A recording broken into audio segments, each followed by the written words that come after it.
Merci pour cette invitation. Merci Anne-Solène pour la transition. Alors moi, je suis Lies, je suis un ancien enfant placé. J'ai été placé pendant 18 ans à l'aide sociale à l'enfance des Yvelines. Aujourd'hui, je suis éducateur spécialisé après avoir repris mes études tardivement, justement parce que quand j'ai été placé, je n'ai malheureusement pas eu la chance de faire des études, de poursuivre une scolarité normale, on va dire. J'ai arrêté l'école en 4e et j'ai très vite été propulsé vers un CAP. J'ai commencé par un CAP dans la cuisine, puis ensuite j'ai fait un CAP dans la vente. Et à 18 ans, j'ai été contraint de prendre mon indépendance très rapidement, de trouver un appartement, de travailler, de subvenir à mes besoins. Et j'ai repris mes études qu'à l'âge de 22 ans, 23 ans, après avoir passé une équivalence du bac à l'université. Et ça, c'est vrai que je fais partie des chanceux finalement, puisque déjà, si je suis là ici aujourd'hui, c'est que je m'en suis plutôt bien sorti par rapport à d'autres. Et c'est surtout les autres dont je vais parler aujourd'hui. Anso a dressé un constat qui est extrêmement juste. Pour le compléter, je voudrais porter à votre connaissance quelques chiffres, quelques statistiques pour montrer quand même l'ampleur du phénomène d'abandon des enfants placés aujourd'hui dans notre pays. On a une personne sans domicile fixe sur 4 qui a eu un parcours en protection de l'enfance. Cette statistique ne comprend pas les mineurs non accompagnés, puisqu'on parle de personnes nées en France. Donc, une personne sur 4, c'est énorme. Et parmi ces personnes sans domicile fixe, on note une surreprésentation du nombre d'enfants placés chez les jeunes SDF, puisque là, on compte 35% de jeunes sans domicile fixe issus de l'aide sociale à l'enfance pour les personnes sans domicile fixe de moins de 35 ans. Et 70% d'entre nous sortons du dispositif d'aide sociale à l'enfance sans aucun diplôme. En comparaison avec la population générale, nous ne sommes que 13% à aller vers un bac général contre 51% de la population générale. Donc on voit bien qu'on est encore en marge de beaucoup d'endroits, et notamment de l'école, des universités, qu'on est extrêmement peu présent dans des formations universitaires avec des diplômes d'études supérieures. Et ça, c'est extrêmement problématique puisque ce constat trouve sa source dans une inégalité qui est criante aujourd'hui et qui se renforce d'ailleurs d'année en année. On a noté une baisse des contrats jeunes majeurs sur une période d'1 an, donc en 2019, de plus de 6%. Et 6%, je peux vous dire que c'est énorme par rapport au peu de contrats jeunes majeurs qui sont déjà distribués, délivrés. Voilà, donc nous on a commencé à mener cette bataille, ceux qui s'en sont finalement le mieux sortis pour les autres, en 2014 avec l'arrivée de Laurence Rossignol au ministère chargé de l'enfance, de la famille et des droits des femmes. Et en 2014, elle avait initié une grande concertation nationale qui visait à recueillir la parole des premiers concernés. Et donc, elle avait auditionné à peu près 70 enfants placés à l'aide sociale à l'enfance, mineurs et majeurs, sur 1 an. Et de cette concertation a vu naître la loi du 14 mars 2016 relative à la protection de l'enfance, qui nous a attribué de nouveaux droits dont Anne-Solène a parlé, l'entretien annuel des 17 ans, qui vise à obliger les départements à nous recevoir 1 an avant notre majorité pour commencer à mettre en œuvre un projet dit d'autonomisation ou d'insertion. Et ça, c'est vrai que dans très peu de départements aujourd'hui, cet entretien de 17 ans, qui est un entretien symbolique, mais aussi pratico-pratique, pour fixer un peu les derniers objectifs de la dernière année de minorité et donc de la dernière année obligatoire pour les départements de prise en charge avant notre majorité.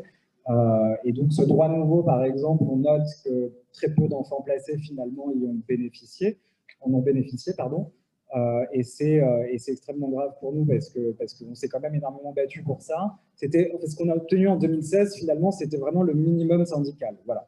On a obtenu cet entretien des 17 ans, on a obtenu un petit pécule parce que le constat qui a été fait de notre précarité, de notre pauvreté finalement à l'âge adulte était aussi allié, en tout cas préexistait depuis déjà des décennies.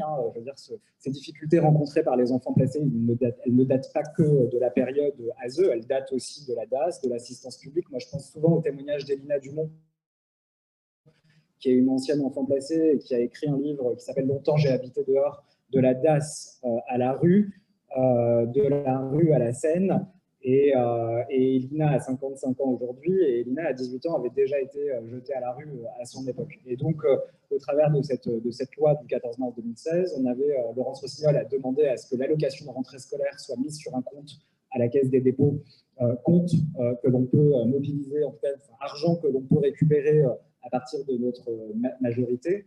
Et ça, c'est pareil, très peu d'enfants placés, par exemple, sont au courant qu'il y a de l'argent qui dorme quelque part pour eux, et donc très peu font la démarche d'aller le récupérer. Donc, on demande depuis des années à ce qu'il y ait une communication importante qui soit faite à destination des enfants placés sur ce pécule, et ça tarde, et on n'a toujours pas eu réellement de campagne de communication à ce niveau-là.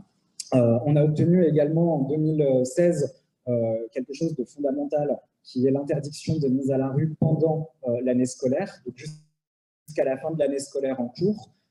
Et ça, c'est pareil, on note que dans beaucoup de territoires, malheureusement, c'est pas appliqué, et que beaucoup de départements continuent de mettre à la rue des enfants placés malgré une scolarité en cours.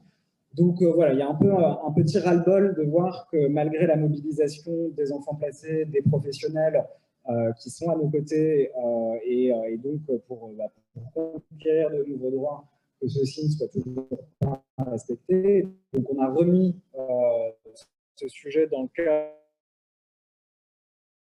de l'actualité médiatique, plutôt, justement à l'occasion du dépôt de la loi dite la loi Bourguignon. Donc c'était la proposition de loi qui visait justement à rendre obligatoire pour les départements l'accompagnement jeune majeur des enfants placés au-delà de la majorité, et ce jusqu'à 21 ans.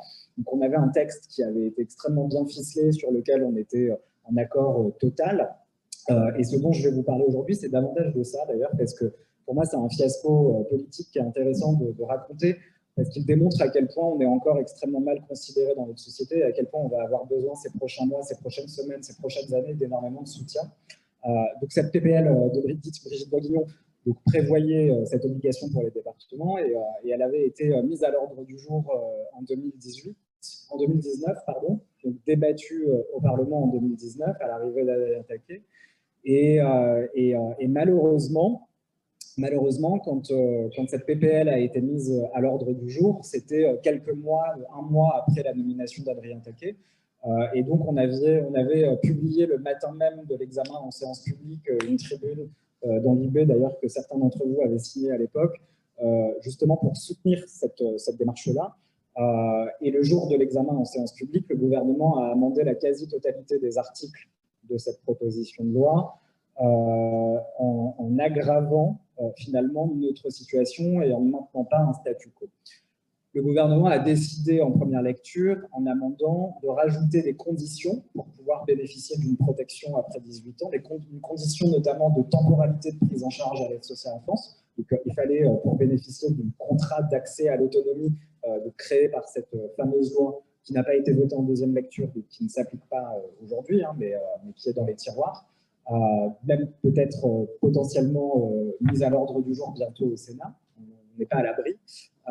Et donc cette proposition de loi fixait une condition de prise en charge, de temporalité de prise en charge à l'ASE de 18 mois avant la majorité, donc sur les 24 derniers mois avant la majorité. Donc pour en bénéficier, il fallait donc être placé avant l'âge de 16 ans. Et 16 ans, on sait que 44% des jeunes pris en charge par l'aide sociale en France actuellement ont été placés après 16 ans, donc notamment les mineurs non accompagnés, les jeunes victimes d'homophobie, de LGBT-phobie dans leur famille, les jeunes filles victimes de la traite des êtres humains et notamment de la prostitution qui sont placées tardivement. Donc cette proposition de loi les exclut totalement du nouveau dispositif de protection. Donc on s'est mobilisé à la dernière minute pour crier notre désaccord et dire à quel point on était contre cette discrimination qui a été faite à nos camarades placés, mais avec des statuts différents, ou alors placés tardivement. Et elle a été votée en l'état, donc avec ces amendements-là. Donc une vraie déception pour nous, parce que quand on a essayé de mobiliser les pouvoirs publics sur le sort qui nous était réservé, eh bien on a trouvé une porte close, voire même un déni finalement de la situation actuelle. Et c'est extrêmement révoltant. Et ça l'est d'autant plus actuellement que si cette loi avait été votée en 2019, nous ne serions pas dans une situation dramatique avec cet état d'urgence sanitaire et la pandémie mondiale que l'on connaît, puisque aujourd'hui, malgré la pandémie, malgré le Covid, des enfants sont encore mis à la rue, des hôtels où ils sont placés ou des institutions dans lesquelles ils vivent du jour au lendemain, alors que la loi d'état d'urgence a prévu une interdiction formelle pour les départements de nous mettre à la rue durant cette temporalité-là, en tout cas jusqu'à la fin de l'état d'urgence.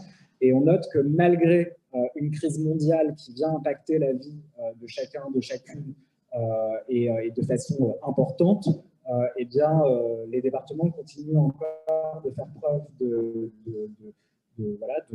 cruauté à notre égard en acceptant, en nous mettant dehors, malgré la maladie et malgré le Covid. Donc, on va avoir besoin de vous dans les semaines à venir, puisqu'un nouveau projet de loi va être déposé en mars à l'Assemblée nationale sur la protection de l'enfance, avec un volet sur les sortants de l'aide sociale à l'enfance.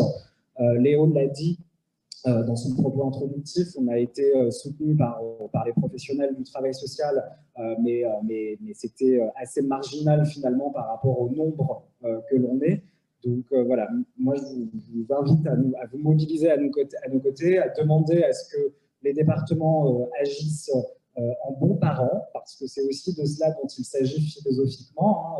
Les départements ont un rôle aujourd'hui de suppléance parentale.